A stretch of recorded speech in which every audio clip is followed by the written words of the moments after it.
नमस्कार दोस्तों, हमारे YouTube चैनल में आपका स्वागत है। कैसे आप? बढ़िया होंगे, ठीक है। तो आप देखिए क्या है कि आज हम ये पहले एक फॉल्ट फाइंडिंग का SMPS का वीडियो बना चुके हैं, ठीक है। उसी का ये सेकंड पार्ट है, क्योंकि ये मैंने लिखा था फर्स्ट वीडियो में कि 8 जो फॉल्ट है वो एक SMPS के अंदर आते हैं। जैसे लिखा है सीरीज बल्ब कंटिन्यू जल रहा है, सीरीज बल्ब ओके है लेकिन स्टैंड बाई वोल्ट नहीं बन रहा है, ठीक है। स्टैंड बाई वोल्ट बन रहा है लेकिन ग्रीन ब्लैक शॉर्ट करने पर SMPS ऑन नहीं हो रहा है, ठीक है। तो ये 3 फॉल्ट है, मैं बता चुका हूँ अभी तक के वीडियो में, ठीक है। बाकी टोटल 8 फॉल्ट है। तो 8 में ये 4th number, 5th number, 6th number, 7th number और 8th नंबर की बात और करेंगे। यही जो फॉल्ट है आपको SMPS में मिलेंगे, इसके अलावा नहीं मिलेंगे। ये आपको मैं एक ओवरव्यू दे रहा हूँ कि ये फॉल्ट आएंगे 8 में से, तो किस किस तरीके से आप डायग्नोज करेंगे। ये बाकी वीडियो हम जैसे फॉल्ट लाइव होता है तो वो हम लाइव की भी SMPS की भी बनाई है फॉल्ट फाइंडिंग की, तो लाइव की तो बनाते रहेंगे जिससे आपको ये प्रैक्टिस हो जाए। बाकी एक ओवरव्यू है कि पूरे SMPS में ये फॉल्ट आते हैं तो आप किस तरीके से रिपेयरिंग करेंगे, ठीक है दोस्तों। तो अभी तक आपने हमारे चैनल को सब्सक्राइब नहीं किया तो सब्सक्राइब जरूर कर दीजिए, और अभी लाइक शेयर भी जरूर कर दीजिए करें, जिससे ज़्यादा से ज़्यादा लोगों के पास पहुँच सके और उनको इस वीडियो का फ़ायदा मिल सके और वो रिपेयरिंग सीख सके, ठीक है दोस्तों। तो अब देखिए ये चौथा फॉल्ट की मैं बात कर रहा हूँ। बाकी 3 फॉल्ट देखने के लिए आप हमारा ये SMPS की फॉल्ट फाइंडिंग का फर्स्ट वाला पार्ट है वो देखिए, ठीक है। सेकंड वाले पार्ट में ये चौथे से मैं स्टार्ट कर रहा हूँ। SMPS का फैन ऑन होकर ऑफ हो जाता है, ठीक है, ग्रीन ब्लैक शॉर्ट करने पे। तो देखिए जब यहाँ पे मैं सप्लाई देता हूँ, ये चीज़ मैंने पहले बता दी आपको कि यहाँ सीरीज बोर्ड से हमेशा सप्लाई देते हैं, बल्ब वाले सीरीज बोर्ड से डायरेक्ट नहीं देते हैं, नहीं तो नुकसान हो जाएगा, ठीक है। अब देखिए यदि मैं यहाँ सप्लाई देने के बाद में ये फैन जल के बंद होता है, यहाँ पे सप्लाई दिया, फिर क्या मैंने ग्रीन और ब्लैक को यहाँ से शॉर्ट करना होता है मेरे को। शॉर्ट करने के बाद में क्या होता है कि ये फैन चल के बंद हो जाता है। जैसे ये देखिए ये तो ओके SMPS है, लेकिन जैसे फॉल्टी होगा तो उसमें सिचुएशन क्या बनेगी। जैसे ही मैंने यहाँ ग्रीन ब्लैक को शॉर्ट किया तो देखिए फैन कंटिन्यू घूम रहा है ना, लेकिन ये ऐसे नहीं घूमेगा, इस तरीके से देखो फॉल्ट बनेगा, इस तरीके से ऑन होकर ऑफ, ठीक है। तो देखिए यहाँ 2 तरीके से ये फॉल्ट बनता है। 2 तरीके से कैसे बनता है, एक बार तो ये ऑन होके ऑफ हो जाता है, फिर दोबारा मैं इसको शॉर्ट करूँगा तो ऑन होके ऑफ नहीं होगा जब तक कि मैं पीछे की पावर केबल हटा के दोबारा नहीं लगाऊंगा। ये केबल हटा के मैं दोबारा लगाऊंगा, फिर इसको मैं शॉर्ट करूंगा ग्रीन ब्लैक को, तभी वो चलेगा, नहीं चलेगा। एक फॉल्ट तो ये है। एक फॉल्ट ये है, ये केबल लगी रहेगी और आप जैसे यहाँ पे इसको लगाएंगे ग्रीन ब्लैक को, फैन चलेगा बंद हो जाएगा, वापस लगाएंगे फैन चलेगा बंद हो जाएगा, वापस लगाएंगे चलेगा बंद हो जाएगा।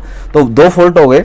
तो दोनों फॉल्ट का अलग अलग मतलब होता है। यदि फॉल्ट नंबर फर्स्ट होता है कि फैन चल के बंद हो जाता है, ये बहुत ज़्यादा फॉल्ट आएगा आपके सामने, तो इसका मतलब है ये DC आउटपुट सेक्शन है, ये आउटपुट वाला सेक्शन है। यहाँ पे देखिए ये केबल जो आउटपुट की जो केबल लगी हुई है, ये कैपेसिटर लगे हुए हैं, और देखिए हीटसिंक पे डायोड कसे हुए होते हैं। ये डायोड है, डबल डायोड है ना कि मोस्फेट है। आउटपुट वाली हीटसिंक पे डायोड कसे होते हैं, ये डायोड शॉर्ट होते हैं। ट्रांजिस्टर जैसे आपको ये लग रहे हैं, डायोड शॉर्ट होते हैं यदि फैन एक बार चल के बंद हो रहा है, ठीक है।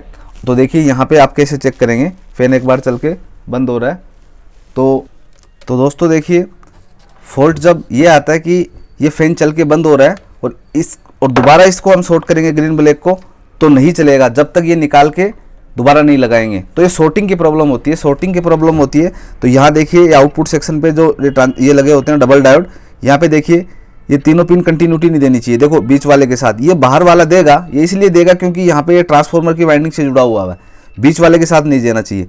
ये बीच वाले के साथ दे देगा, इसका मतलब शॉर्ट है, और बाहर निकाल के इसको कंफर्म कर लेंगे कि ये शॉर्ट है। तो बाहर भी यदि शॉर्ट दिखाएगा तो इसका मतलब ये कंफर्म है, क्योंकि अंदर तो क्या है एक रेजिस्टेंस भी लगा होता है बीच वाली वाइंडिंग से, ठीक है। यहाँ बीच वाले टर्मिनल से इसका तो कभी रेजिस्टेंस देता है, तो 0 आएगा तभी आप इसको शॉर्ट मानेंगे, ठीक है। तो देखिए ओके है, बीच वाले से नहीं दे रहा ना, ठीक है। अब देखो यहाँ देखिए ये रेजिस्टेंस वैल्यू है इसकी, ये रेजिस्टेंस वैल्यू है, 10 ओम का रेजिस्टेंस लगा हुआ होता है, ठीक है। तो इसको खराब नहीं समझेंगे आप। बाकी आप कंफर्म करने के लिए इसको बाहर भी निकाल सकते हैं। रेजिस्टेंस आप ट्रेस करके देख लेंगे 10 ओम का लगा हुआ है, इस वाइंडिंग से इसके बीच में लगा ही हुआ है, यहाँ पे लगा हुआ है, ठीक है, यहाँ लगा हुआ है, ठीक है। बाकी यदि तो ये लगा हुआ, ठीक है, बाकी आप इसको बाहर निकाल के और कंफर्म कर सकते हैं। तो कहने का मतलब तीनों पिन आपस में शॉर्ट नहीं देती है इन डायोडों की। यदि ये शॉर्ट देगी तो प्रॉब्लम आएगी, ये वाली फैन चलकर ऑफ होगा। एक फॉल्ट बनता है इसी के अंदर बता देता हूँ मैं, फैन चल के ऑफ होता है, लेकिन यहाँ से जब मैं हटा के दोबारा लगा दूंगा फैन चल के बंद होगा, हटा के दोबारा लगा दूंगा फैन चल के बंद होगा, ठीक है। लेकिन इसको हटाने की जरूरत नहीं पड़ती है। इस कंडीशन में ये ओपन होता है ट्रैक कोई ना कोई, जैसे सपोज कीजिए 5 वोल्टेज के ट्रैक पे ओपन है, ये कोयल वगैरह क्या होती है ड्राई सोल्ड हो जाती है हमारी। तो यहाँ पे क्या होता है, सप्लाई में इसको शॉर्ट करता हूँ चल जाता है, लेकिन पीजी सेक्शन जब वर्किंग में आता है तो क्या होता है, एक बार ऑन होकर ऑफ हो जाता है, क्योंकि शॉर्टिंग नहीं है लेकिन ओपन है, प्रॉपर सप्लाई तो पीजी सेक्शन को मिल ही नहीं रही है, तो सेंस करता है और एसएमपीएस को ऑफ कर देता है। तो ये सर्किट ओपन होगा, जैसे 5/12 3.3 का कहीं ना कहीं सर्किट ओपन होगा, तब ये एक बार चल के ऑफ होगा, लेकिन दोबारा तुरंत चल जाएगा यहाँ से लगाने पे। और लेकिन शॉर्टिंग की कंडीशन ज़्यादा होगी तो आप ये वाले चेक करेंगे, ठीक है। आप मोटा मोटा ये ध्यान रखिए, शॉर्ट ऑन होकर ऑफ हो रहा है तो डीसी आउटपुट सेक्शन के ये खराब होते हैं, ठीक है। आगे वाला फॉल्ट देखिए आप, ठीक है। तो दोस्तों, तो एक चीज़ वाली ध्यान और रखनी है आपको, जब कई बार ये फैन चल के ऑफ हो जाता है तो ये कैपेसिटर में प्रॉब्लम होती है ना, जब कुछ फूले हुए होते हैं कैपेसिटर आउटपुट वाले, तब भी ये प्रॉब्लम बनता है। जब फूल जाते हैं तो क्या होता है, प्रॉपर वर्किंग नहीं करते हैं, एज ए शॉर्ट हो जाते हैं। तो जब ये डायोड शॉर्ट नहीं होते हैं तो फिर ये कैपेसिटर ही आपको शॉर्ट मिलेंगे, फूले हुए मिलेंगे, तो इसको आप चेंज कर देंगे तो ये ओके हो जाएगा, ठीक है। अब अगला फॉल्ट देखते हैं। ग्रीन ब्लैक शॉर्ट करने पर फैन एसएमपीएस चालू हो रहा है लेकिन मदरबोर्ड पे डिस्प्ले नहीं आ रहा है। देखिए, एक प्रॉब्लम ये बनती है जब हम इसको सप्लाई दे देंगे, ठीक है, सप्लाई दे देंगे और यहाँ से ग्रीन ब्लैक को मैं शॉर्ट करता हूँ, शॉर्ट करने पे फैन कंटिन्यू घूमेगा, इसका मतलब ओके एसएमपीएस, ठीक है। सप्लाई दे दी, ग्रीन ब्लैक को शॉर्ट कर दिया, फैन कंटिन्यू घूम रहा है, कहने का मतलब एसएमपीएस ओके है। जैसे कि कंडीशन देखिए, यहाँ मैंने लगाया और यहाँ मैंने फैन घुमाया, अब देखिए मैं ये फैन घूम रहा है और आप चेक करेंगे तो शायद सभी वोल्टेज भी आपको ये मिलेंगे 5/12 3.3, लेकिन क्या होता है कि मदरबोर्ड पे डिस्प्ले नहीं आता है। तो उस कंडीशन में आप ये देखेंगे, डायरेक्टली आप क्या करेंगे, ये जो कैपेसिटर हैं, देखिए ये जो फिल्टर कैपेसिटर है, ये वीक होने के कारण ये प्रॉब्लम होती है। हमारे एक्सपीरियंस है, हमने 20 30 40 कोई एसएमपीएस ऐसे सही कर दिए होंगे। ये वाले देखिए, ढंग से दिखाइए आप। यदि ऐसी कंडीशन आती है, फैन बाहर घूम रहा है इसको शॉर्ट करने पे, लेकिन मदरबोर्ड पे चलाने के बाद में डिस्प्ले नहीं आता है, वैसे ऑन हो जाता है मदरबोर्ड, सीपीयू ऑन हो जाता है लेकिन डिस्प्ले नहीं आता है, तो उस कंडीशन में आप ये चीज़ वाले बड़े वाले कैपेसिटर हैं, उन्हीं की 99% प्रॉब्लम होती है। आप ये कैपेसिटर चेंज कर दीजिए, आपका 100% एसएमपीएस चल जाएगा, ठीक है। छोटी सी चीज़ है लेकिन बहुत इंपॉर्टेंट चीज़ होती है। आप मीटर से चेक करते रहिए, वोल्ट प्रॉपर दिखाएगा, लेकिन ये एम्पियर पूरा नहीं बना पाता, इस कारण से दिक्कत होती है। अगला फॉल्ट देखिए 6 नंबर, एसएमपीएस ओके है बट कंप्यूटर हैंग हो रहा है, एचडीडी डिटेक्ट नहीं हो रही है। कई बार प्रॉब्लम क्या होती है कि एसएमपीएस ओके है, जैसे सेम कंडीशन पहले ही थी, मैंने यहाँ लगाया और ग्रीन ब्लैक को शॉर्ट करूँगा, ये चल जाएगा, लेकिन कंप्यूटर भी ऑन हो जाएगा, डिस्प्ले भी हो जाएगा, डिस्प्ले भी आ जाता है, लेकिन कई बार हार्ड डिस्क डिटेक्ट नहीं होती है। एक लाइव वीडियो भी हमने इससे पहले बनाया है, सेम जैसे एसएमपीएस लाइव रिपेयरिंग करके दिखाया था, उसमें यही प्रॉब्लम थी। एसएमपीएस में डिस्प्ले वगैरह सब आ रहा है लेकिन हार्ड डिस्क डिटेक्ट नहीं हो रही है। तो उस कंडीशन में भी क्या होता है, यही कैपेसिटर क्या होते हैं, वीक होते हैं। तो इस कैपेसिटर को आप चेक करना है, ठीक है। 90% यही खराब होंगे, बाकी ये कैपेसिटर यदि फूल जाते हैं तब भी यही प्रॉब्लम हो जाती है। कभी इससे नहीं होता तो आपको ये चेंज करना है, ठीक है, लेकिन 99% इसी से आपका ये काम हो जाएगा। तो ये हमने वीडियो भी बनाया है इसका, वो आप देखेंगे, ठीक है। इससे पहले लाइव वीडियो था उसका, फॉल्ट डायग्नोस करके दिखाया। 7वां फॉल्ट है, पर्टिकुलर 1 वोल्ट नहीं बन रहा है। पर्टिकुलर 1 वोल्ट नहीं बनने का कहने का मेरा मतलब है, जैसे देखो मैं यहाँ सप्लाई दे देता हूँ, ठीक है, ये सप्लाई मैं दे देता हूँ और यहाँ देखिए मैं ग्रीन ब्लैक को शॉर्ट कर देता हूँ। ग्रीन ब्लैक को शॉर्ट करने के बाद में क्या होगा कि यहाँ ये फैन चल रहा है, ठीक है। लेकिन जैसे देखिए, मैं सपोज करो मैं सब वोल्टेज चेक कर रहा हूँ, कई बार क्या होता है डिस्प्ले नहीं आता है और आपका मदरबोर्ड, जैसे मदरबोर्ड पे डिस्प्ले नहीं आएगा, ठीक है, ये एसएमपीएस ऐसे घूमता रहेगा, तो कहने का मतलब कोई ना कोई सप्लाई मिसिंग है। जैसे कहने का मतलब मैं इसमें 5 वोल्टेज चेक कर रहा हूँ मीटर में, देखिए सॉरी उसको वोल्ट की रेंज में करते हैं, ठीक है। देखो जी, देखो 3.3 वोल्टेज चेक कर रहा हूँ मैं, आ रहे हैं, ठीक है, 5 आ रहे हैं, ठीक है, 12 वोल्ट भी मिल जाएंगे, 12 वोल्ट आ रहे हैं, देखो क्योंकि फैन घूम रहा है तो 12 वोल्ट आ रहे हैं। लेकिन देखिए कोई भी एक सप्लाई मिस हो जाती है, एज जैसे 3.3 वोल्टेज नहीं आ रहे हैं सपोज करो इसके अंदर, तो डिस्प्ले तो नहीं आएगा। डिस्प्ले नहीं आएगा तो आप ये भी चेक करेंगे, जब डिस्प्ले नहीं आता तो पूरे वोल्ट तो आ रहे हैं क्या, ठीक है।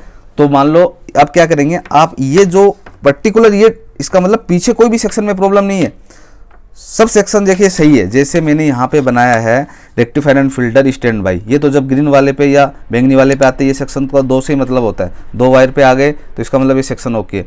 पीडब्ल्यूएम सेक्शन भी ओके है, ड्राइवर सेक्शन भी ओके है, स्विचिंग सेक्शन भी ओके है, क्योंकि ये सब स्विचिंग वगैरह हुई तभी तो ये वोल्ट आया और फैन चला, समझ गए आप। प्रॉब्लम डीसी आउटपुट सेक्शन में है, वो भी पर्टिकुलर जैसे 3.3 वोल्ट नहीं आ रहे तो उसकी लाइन ओपन हो गई होगी। जैसे कई बार क्या होती है, लोड के कारण जो कॉइल होती है, कॉइल के जो ये स्पार्किंग कर करके ये ड्राई सोल्ड हो जाती है और वो वोल्ट नहीं मिलते हैं, ठीक है। तो इस तरीके के कभी पर्टिकुलर 1 वोल्ट नहीं मिलेगा, कोई भी पर्टिकुलर 3.35 वगैरह, तो आप ये इसको चेक करेंगे, ओपन के लिए चेक करेंगे, ठीक है दोस्तों। इसके अलावा देखिए ये फॉल्ट है, 8 नंबर फॉल्ट है, कंप्यूटर में लगाने पर एसएमपीएस ऑन नहीं हो रहा है लेकिन बिना मदरबोर्ड के चलता है। मेरा कहने का मतलब इस फॉल्ट से ये है, जब मैं यहाँ चला देता हूँ, यहाँ मैंने लगाया और इसको मैंने ऑन किया तो देखिए ये SMPS ऑन हो जाता है, ठीक है। लेकिन इसको मैं मदरबोर्ड पे लगाऊंगा, मदरबोर्ड से कनेक्ट करूंगा और ऑन ऑफ स्विच से ऑन करता हूं, तब ये फैन ऑन नहीं होता है। उस कंडीशन में आप क्या करेंगे, ये कैपेसिटर का फॉल्ट होता है। ये जो स्टैंड बाई का देखिए मेनली तो ये होता है, जब स्टैंड बाई का जो 5 और 12 वोल्ट 5 वोल्ट पे लगा होता है ना, देखिए बैंगनी कलर वाले पे ये कैपेसिटर, ये जब फूल जाता है तो ऐसी प्रॉब्लम आती है। 90% ये कैपेसिटर फूल जाता है। इससे नहीं है तो फिर इस पर भी ध्यान देना आपको, ठीक है। इनमें से कोई सा फुला हुआ मिलेगा, लेकिन ज़्यादातर आपको यही कैपेसिटर में दिक्कत मिलेगी। जब बाहर चल जाता है लेकिन मदरबोर्ड पे नहीं चलता, इसका मतलब ये प्रॉपर लोड नहीं ले रहा है, ठीक है। तो एक कैपेसिटर की दिक्कत होती है, ठीक है दोस्तों। तो मैंने ये 2 वीडियो के अंदर SMPS के सभी फॉल्ट कवर करे हैं। आपको कैसा लगा है ये कमेंट्स में आप बताएंगे।